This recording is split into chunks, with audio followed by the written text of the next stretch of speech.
জীবনে যত সুন্নাহ মানবেন, রাসূল সাল্লাল্লাহু আলাইহি ওয়াসাল্লামের সুন্নাহ আছে যেখানে বরকত আছে, যেখানেই সুন্নাহ সেখানেই বারাকা, সেখানে আপনি বারাকা পাবেন।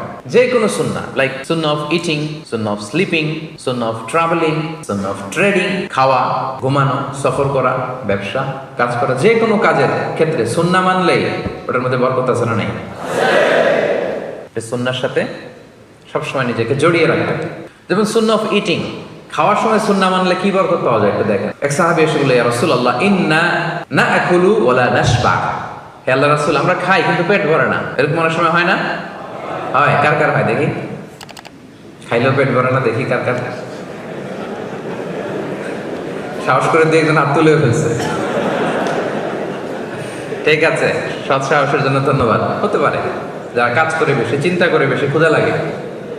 নট নেসেসারি যে আপনার অনেক দৌড়াইতে হবে, এক্সারসাইজ করতে হবে না। আপনি ব্রেন স্টর্মিং করলে ক্ষুধা লাগবে। আমি নিজেও ফিল করি, যখন কোনো কিছু নিয়ে খুব ভাবি তখন ক্ষুধা লাগে, এটা হয়। তো এই সাহাবীরা কি চিন্তা করেন, কি সিম্পলিস্টিক লাইফ লিড করতো। মনে যা আসছে নবীরে বলে ফেলছে, এ রাসূলুল্লাহ, ইন্না নাআকুলু ওয়ালা নাশবা। রাসূল, আমরা খাই কিন্তু পেট ভরে না। পেট ভরে না কেন? তো রাসূল সাল্লাল্লাহু আলাইহি ওয়াসাল্লাম দেখেন কি বলে। রাসূল সাল্লাল্লাহু আলাইহি ওয়াসাল্লাম বললেন, লাআল্লাকুম তাআকুলুনা মুতাফাররিকিন। মনে হয় তোমরা একা একা খাও, একসাথে খাও না। মনে হয় তুমি একা একা খাও, মেবি ইউ ইট অ্যালোন, একসাথে মনে হয় খাও না। ওই সাহাবী বলে, না, হ্যাঁ ইয়া রাসূলুল্লাহ, আমি আসলে একা একা খাই, অন্যদের সাথে বসে মিলেমিশে খাই না। তখন রাসূল সাল্লাল্লাহু আলাইহি ওয়াসাল্লাম খাবারের সুন্নাহ শিখিয়ে দিলেন, দ্য এটিকেটস অফ ইটিং। তিনি বললেন, ইজতামিউ আলা তাআমিকুম, না না না, একা একা খেও না, খাবার নিয়ে একসাথে সবাই বসবা। ওয়াযকুরু ইসমাল্লাহি আলাইহি, খাওয়ার আগে বিসমিল্লাহ বলবা। ফাইন্নাহু ইউবারাকু ফি, তাহলে তোমাদের খাবারে বরকত ঢুকায় দেওয়া হবে।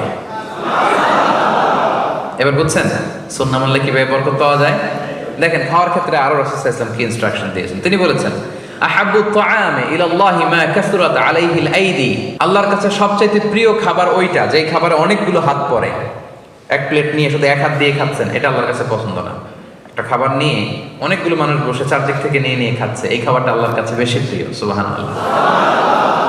তাহলে একা একা খাবেন না, বাসায় যে স্ত্রীকে নিয়ে খাবেন, ছেলে মেয়েদের নিয়ে খাবেন, বাবা মাকে নিয়ে খাবেন, বন্ধুদের একসাথে খাবেন। এবং খেয়াল করে দেখবেন, একা একা খেলে যে টেস্ট পাওয়া যায়, কয়েকজন মিলে খেলে এটা টেস্ট বেড়ে যায় কয়েক গুণ। কি বলেন? বাড়ে না? বাড়ে। দেখবেন, খেয়াল করে দেখবেন, তাহলে বেশি বরকত। আবার রাসূল সাল্লাল্লাহু আলাইহি ওয়াসাল্লাম বলেছেন আরেকটা এটিকেট শুনেন, আল বারাকাতু তানজিলু ওয়াসাতাত তাআম, খাবারে বরকত নাজিল হয় একেবারে মিডলে, মাঝখানে। এক প্লেট খাবার, মাঝখানে বরকতটা আগে নাজিল হয়, সেখান থেকে ছড়ায়। ফাকুলু মিন হাফিয়াতি, তোমরা চারিপাশ থেকে খাও, মাঝখান থেকে নিও না। ওয়ালা তাকুলু মিন ওয়াসাতি, মাঝখান থেকে উঠাবে না। তাহলে লেটস সে বিরিয়ানি আনা হলো এক বোল, আপনি যখন ডিস্ট্রিবিউট করবেন বা খাবেন, আপনি এক পাশ থেকে শুরু করবেন, করতে করতে করতে করতে মাঝখানে যাবেন। অনেকে একবার মাঝখান থেকে দেয়া শুরু করে, না, বরকত নামে ওই জায়গায়, ওইটাই যদি একজনকে দিয়ে দেন তো বাকিরা বরকত পাওয়া লাগবে না? হ্যাঁ, তাহলে বুঝে শুনে না? আচ্ছা, মাশাআল্লাহ, তো বুঝতেছেন। আরো কি বলেছেন রাসূল সাল্লাল্লাহু আলাইহি ওয়াসাল্লাম, তুআমুল ওয়াহিদি ইয়াকফিল ইসনাইন। দেখেন আমাদের ইসলামিক ভ্রাতৃত্ববোধ কত সুন্দর। একজনের খাবার দুইজনের হয়ে যায়, রাসূল সাল্লাল্লাহু আলাইহি ওয়াসাল্লাম বলেছেন। তুআমুল ইসনাইনি ইয়াকফিল আরবাআ, দুজনের খাবার চারজনের হয়ে যায়। তুআমুল আরবাআ ইয়াকফিল আস-সামানিয়া, চারজনের খাবার আটজনের হয়ে যায়। এটা আমাদের ভ্রাতৃত্ববোধ। একটা বঙ্কুস চাইলে দুজনে খাওয়া যায় না? কথা কন না কেন? নাসি গোরেং আয়াম, মজা করে খাইয়াম। তো নাসি গোরেং আয়াম নিয়ে আসছেন আপনি এক বক্স, এটা দুজনে মিলে খাইলে হবে না? হবে না? এটাই শিখেছে ইসলাম আমাদের। আনলাম, তুমি একটু আমি একটু, ভাগ করে হয়ে গেছে খাবার। দুইজনের খাবার চারজন শেয়ার করা যায়, রাসূল সাল্লাল্লাহু আলাইহি ওয়াসাল্লাম বলেছেন। চারজনের খাবার আটজন শেয়ার করা যায়। আলহামদুলিল্লাহ পড়েন। কি সুন্দর এটিকেটস তিনি আমাদেরকে শিখিয়েছেন। তাহলে আমরা জানলাম, এটা তো শুধু খাওয়ার ক্ষেত্রে আমি বললাম, এরকম সব কিছুর ক্ষেত্রে রাসূল সাল্লাল্লাহু আলাইহি ওয়াসাল্লামের সুন্নাহ আছে না? ফলোইং সুন্নাহ, সুন্নাহ মানলেই বরকত নেমে আসবে।